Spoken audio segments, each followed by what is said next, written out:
feel for Saturday? A big fight? Is it What I feel? big fight? Yeah, like a big atmosphere. Yeah, oh yeah, I would think so. I haven't heard it called a big fight. Yeah, I think it should. You know, it's an early game. I think Nova tomorrow morning's practicing at 8, and then we're practicing right after they practice, and so you know, it's a little bit different probably from both teams having to play a game that early, but it's also good preparation because everybody could possibly get a game later on the season at the same time. So it'll be a good atmosphere. I would think it'd be exceptional, and you know, I'm sure the best one we played in front of this year. Do you see similarities between the two programs with the roster turnover? There are some similarities in that they lost so much, but they still returned 2 very, very key starters. And you could say the same about us. We lost so much, and you know, we returned LeGerald, I guess, and Doka, but you know, we don't have Doak. But so there's some similarities there.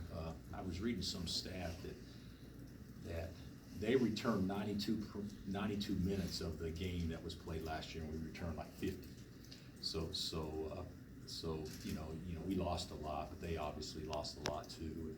It's 2 different teams, and they're going to be terrific. You know, before it's all said and done, and hopefully we'll continue to get better and work our way towards that as well. But it should be a fun atmosphere. What's that matchup with Pascal like for you guys? Well, it's a hard matchup because he was probably the best player for them against us last year, and they had several. He was the best of the best last year against us. He was 4 or 5 from 3 and dominated us on the glass.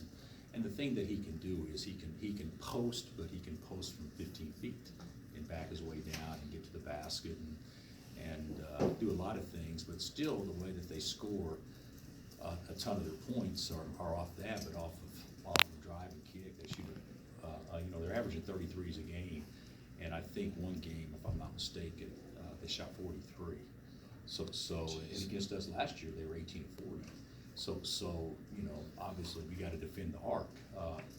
You know, if you make, you know, shoot 33s and you know you make 10, you know, it's I mean, somebody else has to make 15 to 30 from 2 to tie you. I mean, which is hard to do against a good defensive team. So we've got to do a much better job defending the arc than what we've done so far.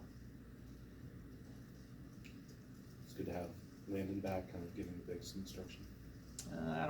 Instruction may be a little strong, but it was good to, it was good to certainly have him back, and you know, the thing about it is, you know, Landon, you know, whether he has or hasn't, but to offer things from a team thing, you know, what wins, that's the kind of instruction he's given them. You know, that kind of stuff, I think has been good. You know, he's only been here for, 2 days, so it's not like he's been around much, but it's certainly always nice to see those guys come back. Does Jay recruit guys to fit his system, or just go get athletes and just transform them to make it work? You'd have to ask Jay. I would say, Kenitra, that they've done an unbelievable job of getting good players that have been developed and gotten a lot better after they've been there.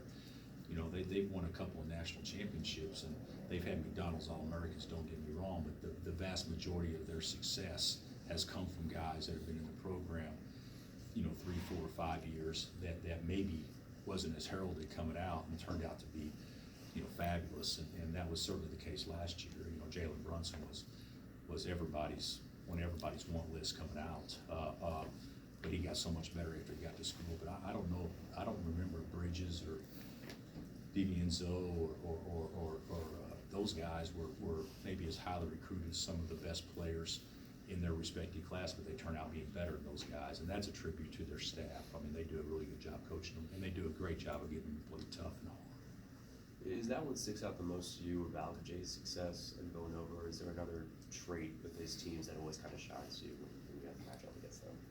Well, I think, well, first of all, the run that they've been, you know, we had a great run here. I think we won like 132 games in 5 years here, something like that, ridiculous. I think they won like 134, 135, the most ever in a 5-year period. So they've been on an unparalleled run, which is the most of all time over a 5-year stretch. I think we were second of all time, and I think they're the most of all time now. It's really the thing that would stick out most to me is that they play ridiculously hard and they play ridiculously tough, and they got good players. I mean, if you do those, if you have those three things, you're going to obviously have success, and they're very disciplined on both ends of the way they play. You ever had a year where you played so many close games? Feels like we're kind of in a run now where you're coaching all 40 minutes and then some. You know what? We've actually seemed like recently we've had a lot of games like this. I mean, this isn't the first year that we've had to come from behind in several games. I mean, I think I said yesterday. I think was it last year that it was 10 or 12 games we came behind that we were down double figures in the second half last year. So this is kind of par for the course for us as far as digging a hole and then trying to crawl our way out of it. But it would be nice not to do that. But the thing about it is when you play good teams, that happens. It's not that complicated. You play good teams, you run good offense, you go 5 of 15. You play a good team, they run good offense, you guard them well, but they make hard shots. They're 9 for 15. 2 of them are threes. That's 10 points. You're behind and you haven't played poorly. But over a course of 40 minutes, you want to be able to negate that or have things balance out, and that's what's happened for us so far this year. Dietrich said after the game the other night, and then he just said it a little bit earlier too, as far as getting him going, it's just a matter of him being more aggressive. Is that on him, or can you guys, as a coaching staff, do things to get him engaged in the game a little more, or earlier, I guess? Without Doak being there, I don't know if you watched us play, but we try to throw the ball to him every time. So I don't know if you've really followed us closely, Matt, which I think you have, is that when Doak's not in the game, we play through Dietrich, try to play to him almost on every possession. So it's on him. I would say I would say a lot of it's on him. But guys can certainly be better passers, and guys can do some different things. But I do think a lot of it is on Dietrich. But we try to dissect things and make it more complicated than what it is. But yeah, he needs to be more aggressive. All our guys do during all segments of the game, not just the end or not just the beginning. When you are coaching someone like Quentin that might be overthinking things, how exactly do you go about coaching them to kind of just have a freer mind? They just need to have fun and play as if it's a shirts and skins game. And that's not easy to do sometimes. But all athletes go through it at some point in time, and he'll get through it. I'm not concerned about that from a long-term standpoint.